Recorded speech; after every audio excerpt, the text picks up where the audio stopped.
não é mais apenas um boato de internet. Desta vez, o silêncio que tomou conta do palco após as sirenes da ambulância é ensurdecedor e real. O rei da valsa, aquele homem cujo sorriso aqueceu milhões de corações por décadas, enfrenta agora o veredito mais cruel de sua vida. O seu amado violino Stradivarius, sua alma gêmea, repousa calado e solitário em seu estojo. Será este realmente o fim da linha? A verdade sobre esta despedida é muito mais dolorosa, chocante e profunda do que as manchetes revelaram até agora. Para compreender a profundidade da tragédia que se desenrola hoje, precisamos voltar no tempo para Maastricht dos anos 50. Precisamos olhar nos olhos daquele menino que, embora vivesse em um ambiente que parecia um conto de fadas musical, carregava um inverno eterno em sua alma. Muitos veem André Rieu hoje como o dono de um castelo e de uma vida perfeita, mas poucas mães sabem que sua infância foi marcada por uma solidão devastadora, escondida atrás das cortinas de veludo. André cresceu sob a sombra gigantesca e gélida de seu pai, um renomado e severo regente de orquestra sinfônica. Na casa da família Rieu, a música não era uma celebração da vida ou uma fonte de alegria, era uma disciplina militar, uma religião rígida onde o erro era um pecado imperdoável e a emoção era considerada uma fraqueza vulgar. Seu pai era um homem que idolatrava a perfeição técnica de Beethoven e Bach, mas que desconhecia completamente a linguagem do afeto, do abraço e do calor humano. Imaginem a dor silenciosa de uma criança sensível que busca desesperadamente o olhar de aprovação do pai, mas encontra apenas a frieza de um crítico exigente. André era esse menino solitário. Ele vivia cercado por melodias complexas e sublimes, mas seu coração gritava por uma melodia simples de amor que nunca tocava em sua casa. Ele se lembra vividamente, com uma mágoa que o tempo nunca apagou totalmente, de assistir aos concertos regidos por seu pai. A orquestra inteira vestida de preto como se estivessem de luto, o público solene, imóvel, quase com medo de respirar errado. Não havia sorrisos, não havia brilho nos olhos, apenas um respeito temoroso e distante. Aquilo, para o jovem André, não era música, era um funeral sonoro. Ele sentia que aquela atmosfera sugava a vida das pessoas em vez de preenchê-las. Foi no silêncio dessa solidão esmagadora que nasceu a sua maior rebeldia e a sua missão quase divina. Ele jurou a si mesmo, com a pureza e a determinação ferida que só uma criança negligenciada possui, que faria tudo diferente. Um dia, ele prometeu às paredes frias de seu quarto: Eu farei uma música que cure, uma música que dê permissão às pessoas para rirem, para chorarem e para dançarem. Ele não queria ser um maestro intocável, de costas para o público, isolado em seu pedestal de marfim. Ele queria olhar nos olhos das pessoas. Ele queria ver a avó segurando a mão do neto com ternura. Queria ver o casal idoso se abraçando ao som de uma valsa. Aquele menino triste decidiu que sua vida seria dedicada a aquecer o mundo, compensando desesperadamente todo o frio que sentiu na própria pele. Essa ferida aberta de sua infância tornou-se o combustível inesgotável que, décadas depois, o levaria a construir o maior império da música clássica do mundo. Ele não buscava fama ou dinheiro. Ele buscava, através do aplauso e do sorriso de vocês, o amor que ele engados no berço. Aquele menino solitário cresceu, mas nunca esqueceu a promessa feita no silêncio de seu quarto. Quando André Rieu empunhou sua batuta e seu violino, ele não iniciou apenas uma carreira, ele deflagrou uma verdadeira revolução armada com sorrisos e melodias.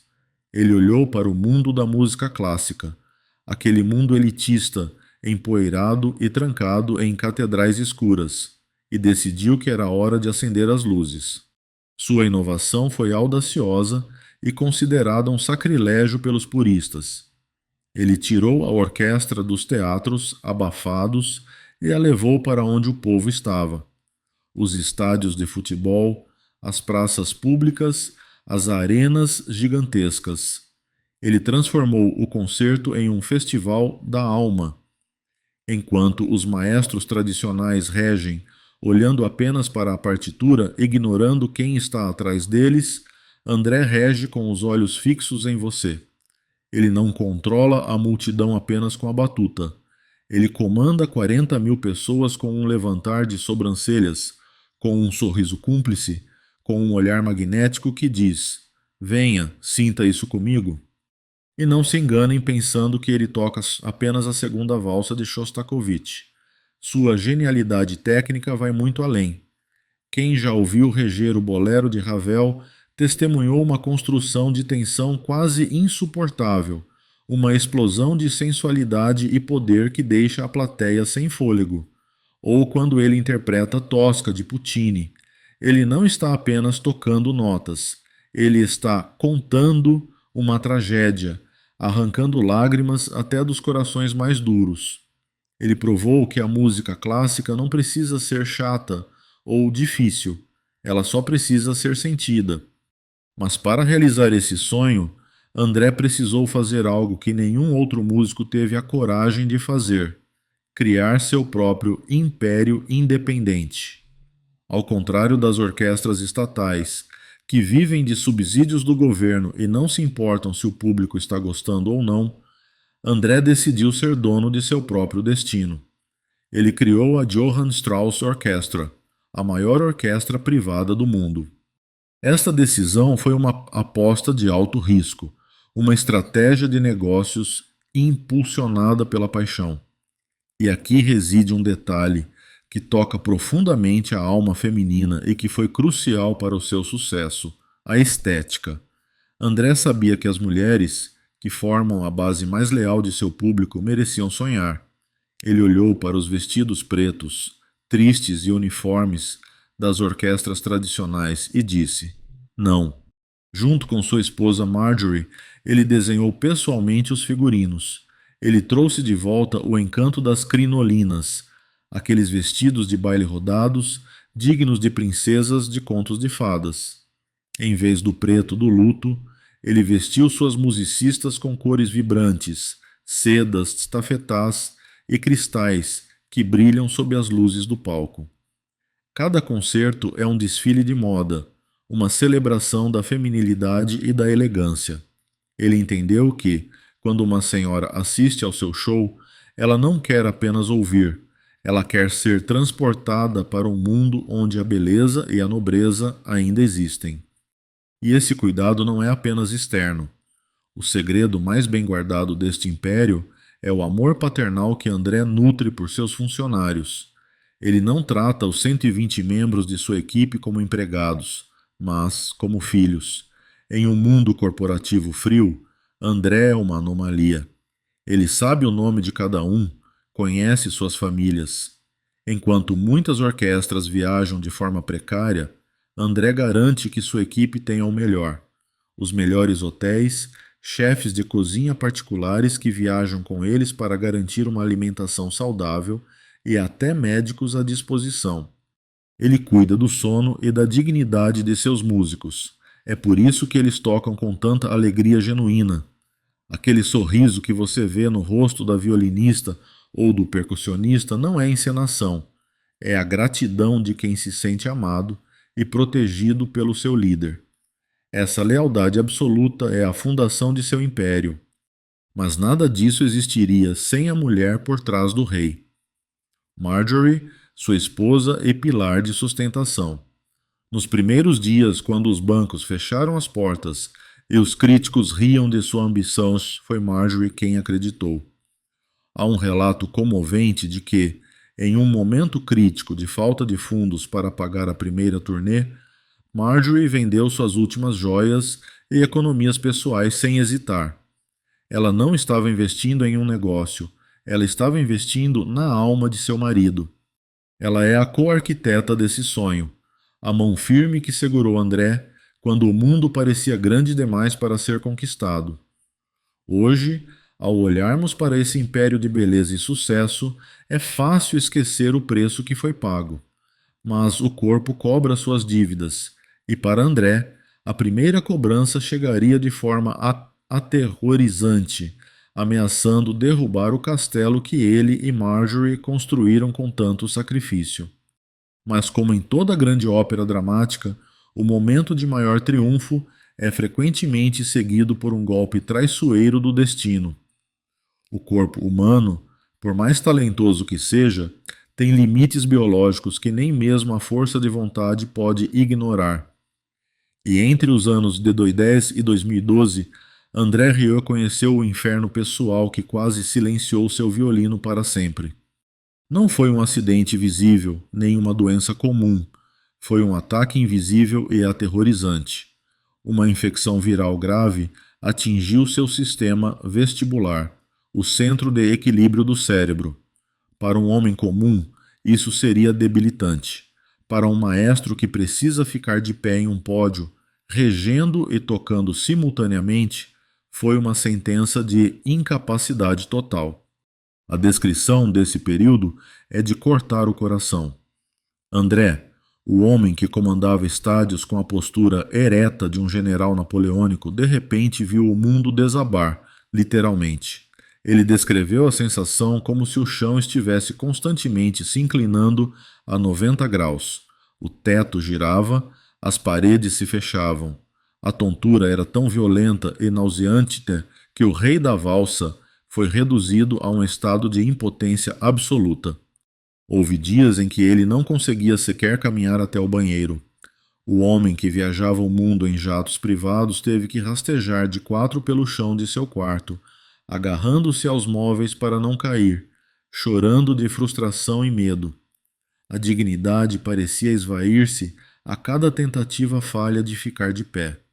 O impacto psicológico foi ainda mais devastador que o físico. Deitado na escuridão, incapaz de tolerar a luz ou o som, André foi assombrado pelo medo mais profundo de qualquer artista, o esquecimento. Se eu parar, eles vão me esperar? Ele se perguntava em agonia. Ou serei apenas uma lembrança empoeirada? O cancelamento de turnês custou milhões e feriu seu orgulho, mas o medo de nunca mais subir ao palco era o verdadeiro pesadelo. No entanto, foi nessa escuridão que sua lendária resiliência começou a brilhar. André recusou-se a aceitar a derrota. Com a ajuda de especialistas e uma disciplina ferrenha, ele iniciou um processo de reabilitação tortuoso. Ele passava horas treinando seus olhos para focar em pontos fixos, obrigando seu cérebro a reaprender o conceito de em cima e embaixo. Cada dia que ele conseguia ficar de pé sem cair era uma vitória olímpica. Ele lutou não apenas para andar novamente, mas para voltar a dançar com seu público.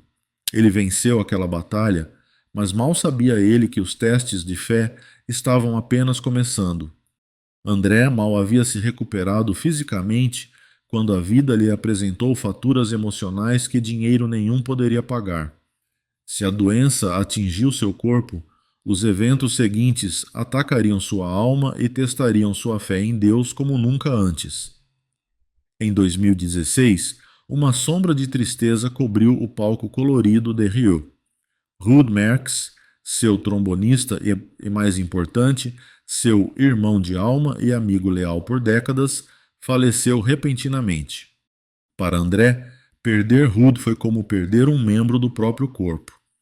Durante o concerto em homenagem ao amigo, o público testemunhou algo inédito e dilacerante.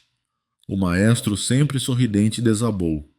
André chorou copiosamente, soluçando diante de milhares de pessoas, incapaz de conter a dor da despedida. Aquelas lágrimas humanizaram o ídolo, mostraram que, por baixo do terno impecável, batia um coração vulnerável e ferido. Mas o teste final de sua liderança e caráter viria em 2020, com a pandemia global. De repente, o mundo parou. O castelo em Maastricht, que sempre vibrava com ensaios, risadas e música, mergulhou em um silêncio sepulcral e aterrorizante. A situação era catastrófica. Sem turnês, a receita caiu para zero. Mas as despesas continuavam gigantescas. André tinha 120 famílias dependendo dele. Seus músicos, técnicos, cozinheiros.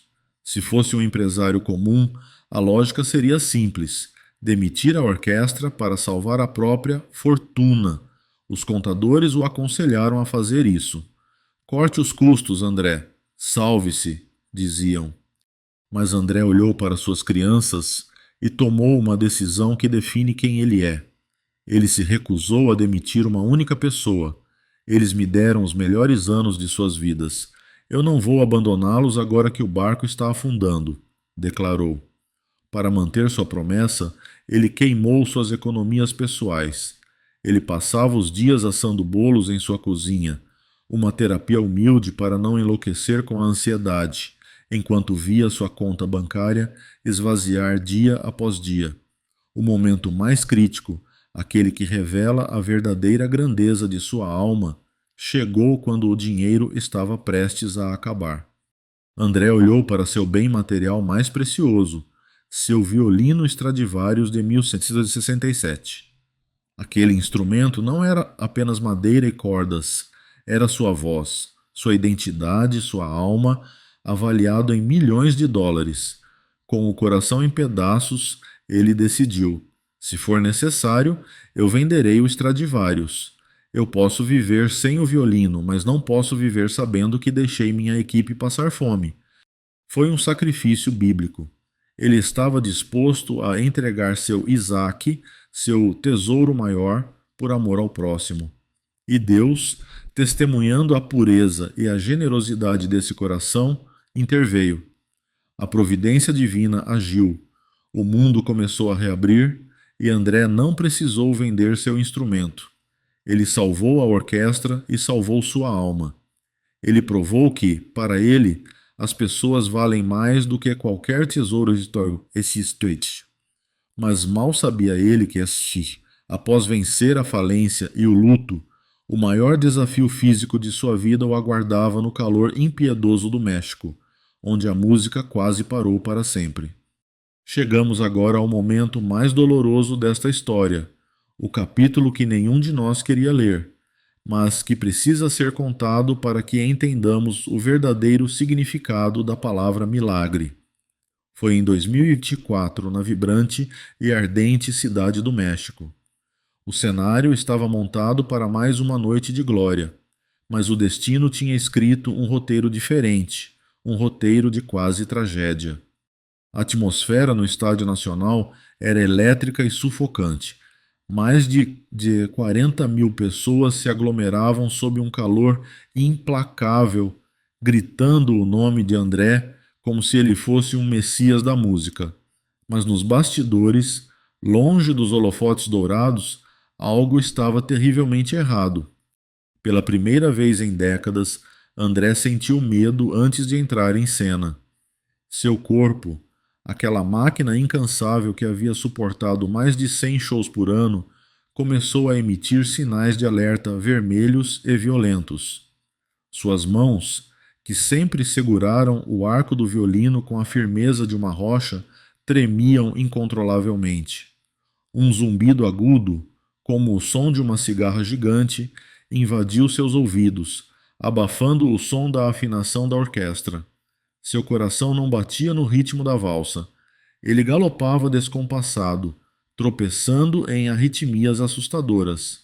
A intuição, aquela voz silenciosa que Deus coloca em nós para nos proteger, gritou: pare, não vá.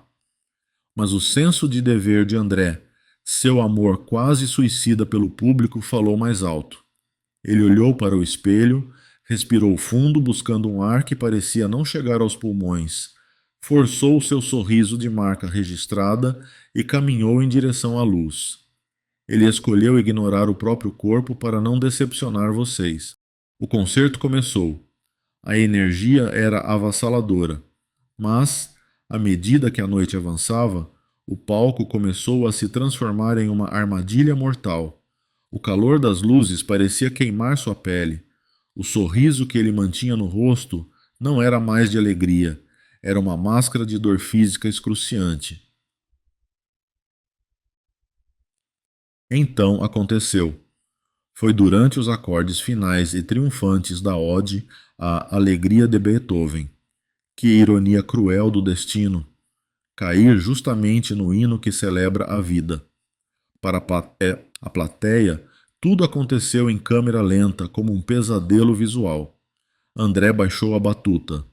Seus olhos, sempre tão vivos e conectados com o público, perderam o foco e viraram para trás. O mundo ao seu redor, o som da orquestra, os gritos da multidão, foi sugado por um vácuo de silêncio absoluto. Ele não apenas tropeçou, ele apagou. Seu corpo cedeu à gravidade e desabou no palco com um baque surdo que ecoou nos microfones. A música parou de forma desajeitada.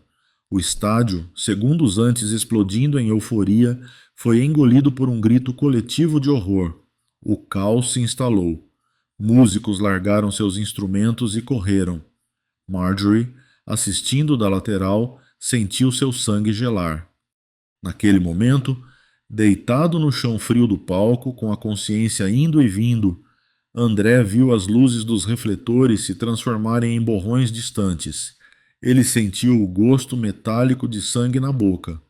E um pensamento claro e terrível atravessou sua mente. É isso. É assim que termina. Eu morri no palco como sempre temi. A viagem na ambulância foi um borrão de sirenes uivantes e luzes brancas. Ele se sentia pequeno, frágil, um idoso lutando por cada respiração, despido de toda a sua majestade real. Ele pensou em seus netos, pensou em Marjorie, pensou em todas as valsas que ainda queria compor e que talvez nunca mais existissem. No hospital, o silêncio do quarto privado era mais pesado que o barulho do estádio. Uma junta médica entrou, com semblantes graves, para entregar o veredito. Não era um óbito, graças a Deus, mas era um diagnóstico que trazia a palavra trágico para a carreira do artista. O médico-chefe, olhando nos olhos cansados de André, foi brutalmente honesto. Senhor Hill, o seu coração ainda bate, mas o seu estilo de vida morreu hoje. O diagnóstico é exaustão adrenal total, combinada com danos vestibulares permanentes e irreversíveis. O seu sistema de equilíbrio nestor gerou inteiro colapso porque o Senhor o forçou além do limite humano. O médico continuou, proferindo a sentença que explica o título desta nossa história. Se o Senhor tentar voltar àquele ritmo de 100 shows por ano, se tentar ser o super-homem novamente, o Senhor não terá uma segunda chance. O próximo colapso será fatal. O André Rieu, que corria o mundo, acabou.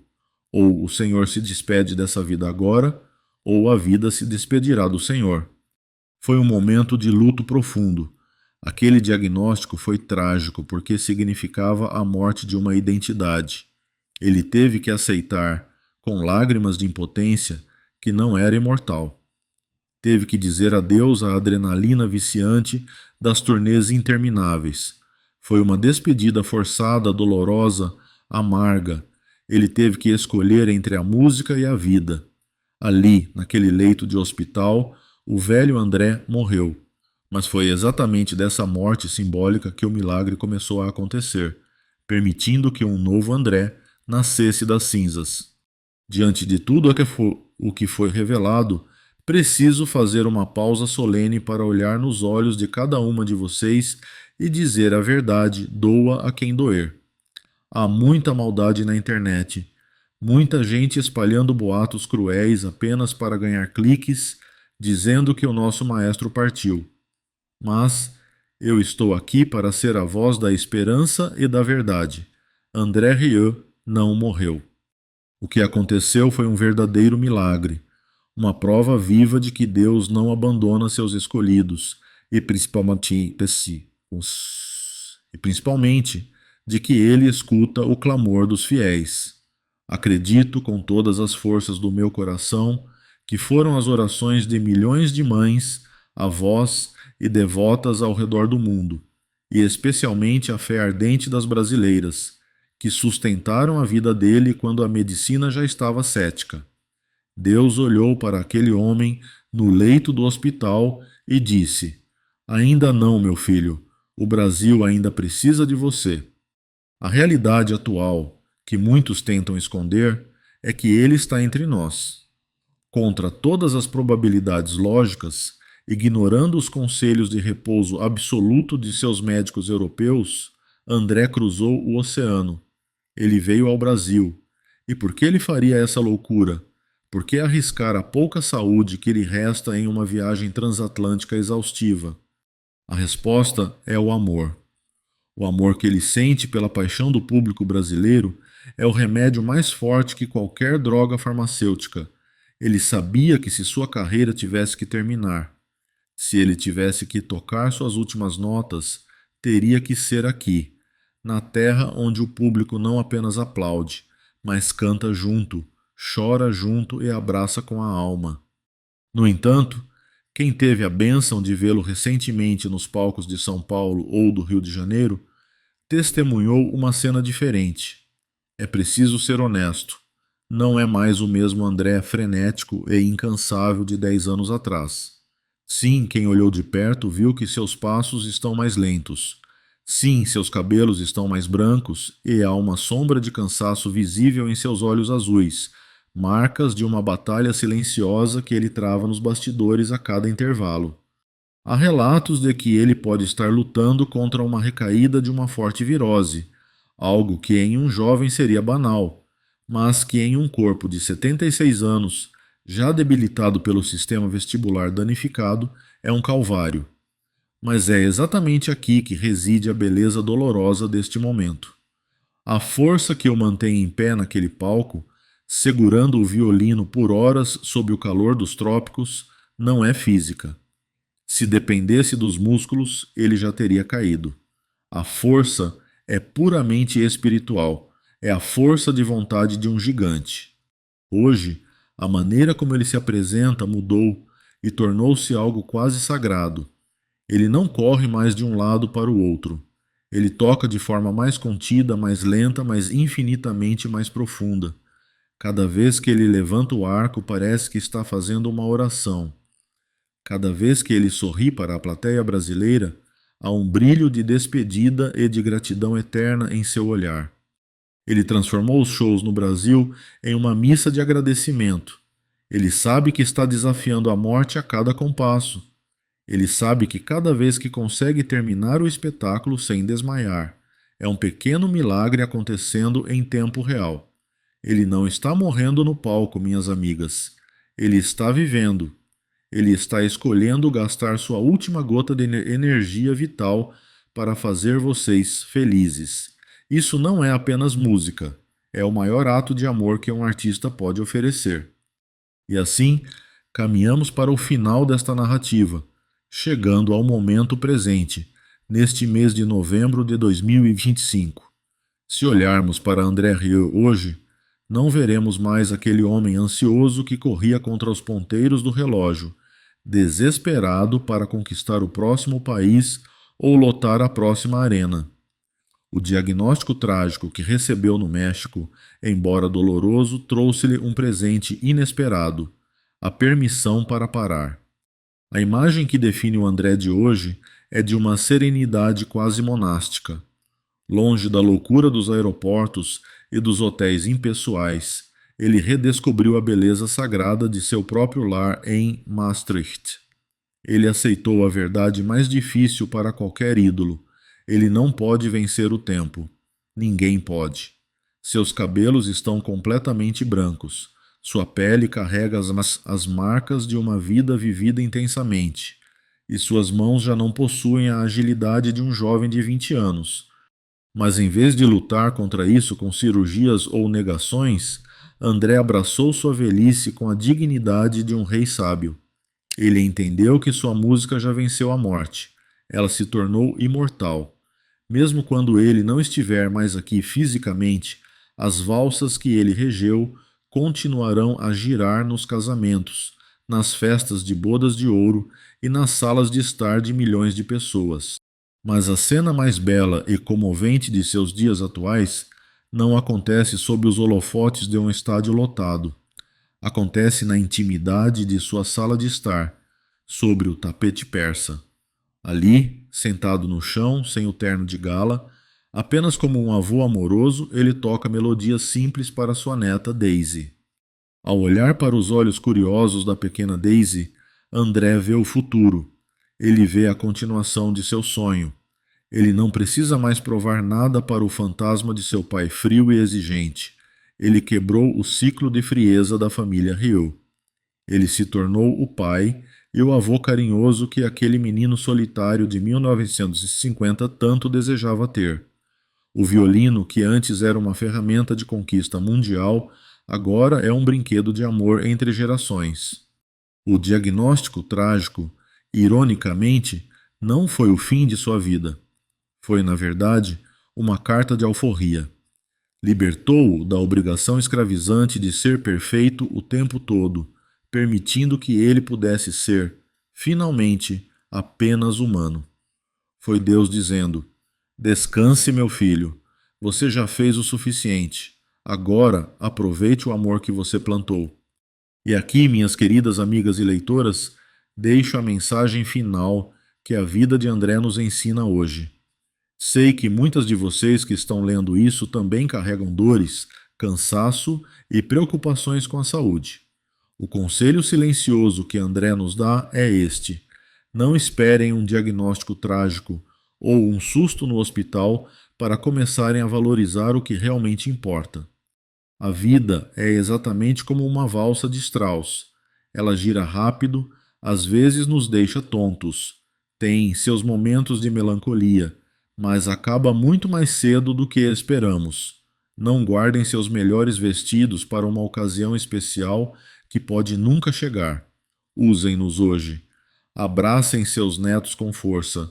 Digam "Eu te amo" aos seus maridos e filhos. Dancem na sala de estar, mesmo que os joelhos doam um pouco.